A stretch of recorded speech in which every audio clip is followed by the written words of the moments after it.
No. Yeah, you guys are not going to do this. But here, Tony, come to the front so she can capture you. Okay. This is a IS machine. This barometer that a lot of patients use, not just patients with pulmonary issues, but people that are post-op. The purpose of this is try to exercise the lung and try to avoid atelectasis.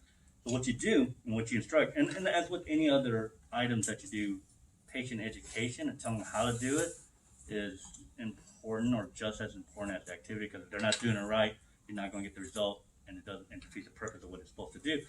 But basically what you do, you tell them to take a nice easy breath in, exhale out, nice tight seal on this, and what we've been told and taught is like, act like you're sucking on a straw. Hold it, and what that does, that will raise the device here and shows you where you're at.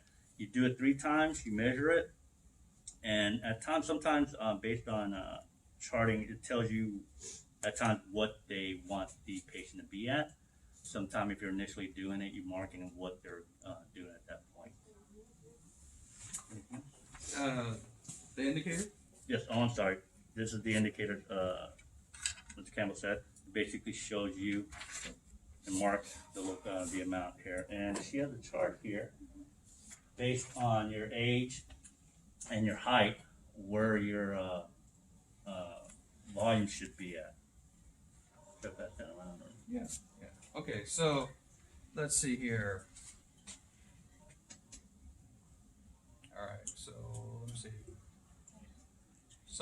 Someone here is around 25 years old. Raise your hand. No, Really? Okay. How?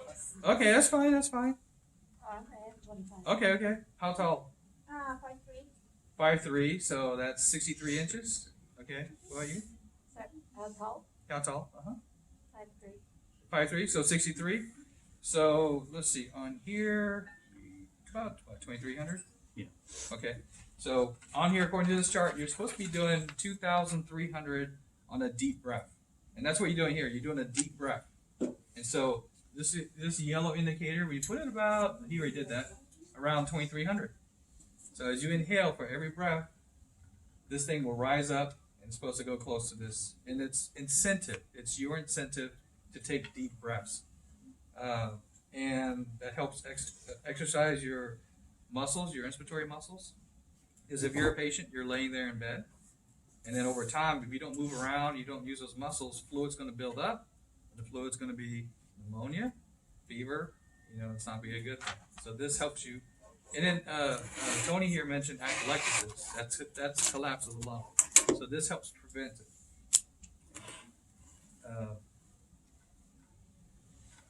What else is on there? Oh, the speed. How fast you're supposed to inhale.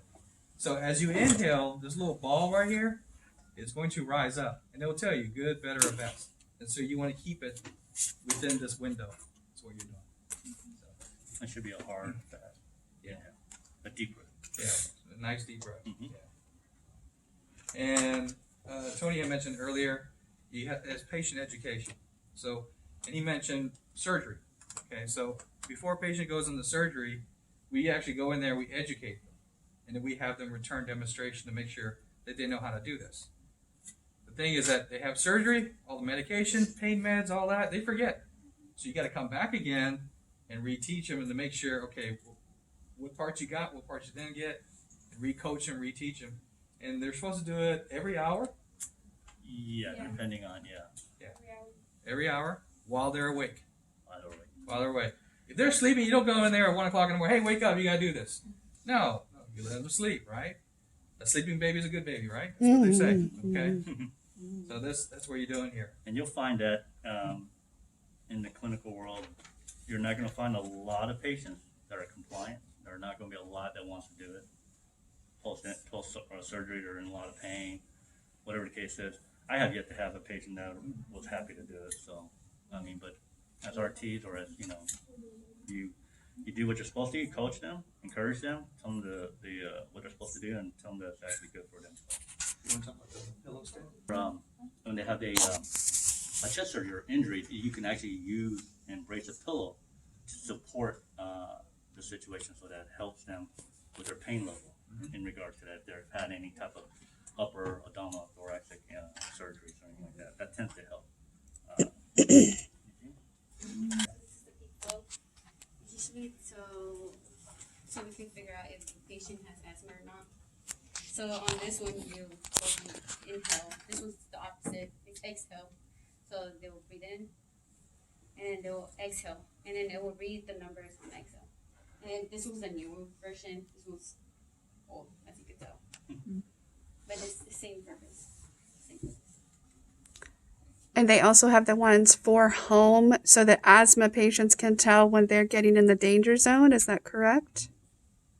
Yeah, that's correct. So on here, this is a newer one. So you'll see right here there's a green, and then there's a yellow and a red. I don't know if y'all can see that. It's like it gives you a range. Every patient's different depending on their age and their disease, whether it's mild, moderate, or severe. So on this one here, let's say we set this as the green is 550, and then the red, the yellow between here, we'll put down to 200. Okay, and then see this little red mark in the middle? You put it down to 0. Like Jana was saying, the patient would take a deep breath, put their lips on here, and blow out as hard, as fast as they can. And what happens here, this little red mark is going to come up. And say it lands between these two. Okay, well right now we're in the yellow. Means we're kind of, okay, we got to watch out for it. Okay, this is not great, but not that bad either. So next one we do, and we only breathe out below that red. And whenever you're below that red zone, that's not good. That's bad. We need our medications. We need to seek additional help if the medication's not working. So we every time the patient breathes, we want to be above that green zone to make sure that, okay, we're exhaling right. So this is a way for asthma patients to monitor their lung function. So like you hear on the news all the time, like, okay, the ozone's high today. Well, ozone's one of those triggers, right? Dust, carpet. They didn't change out the air filter that day. Occupational health hazard, right? You might want to look in the vents and see when's the last time they dusted, right? So, even the cold weather, sometimes, would trigger an asthma attack. So this is a way for those types of patients to monitor their lung function. If they're good or they're getting worse over time, they need to give themselves some medication. And then after the medication, they can check themselves again to see if they got better. If they're not getting better and they're still getting worse, even with the medication, they need to seek additional help. Okay? So, what's nice about this, they can put it in their pocket. They can clean on their own warm soapy water. Versus this one. This one here, see that little yellow ball? So they'll blow into it and that ball will come up here, right? How am I supposed to put that ball back down to the starting point? What do you think I gotta do? I gotta take it and flick it, and I just put my mouth on this end. Where's all those secretions gonna go? Hey Tony, how you doing? Right? That's good. So that's why we don't use the green one that much. We use this kind more. This is the one we use. There's another version here to actually have where it covers up the mouthpiece to help keep it clean.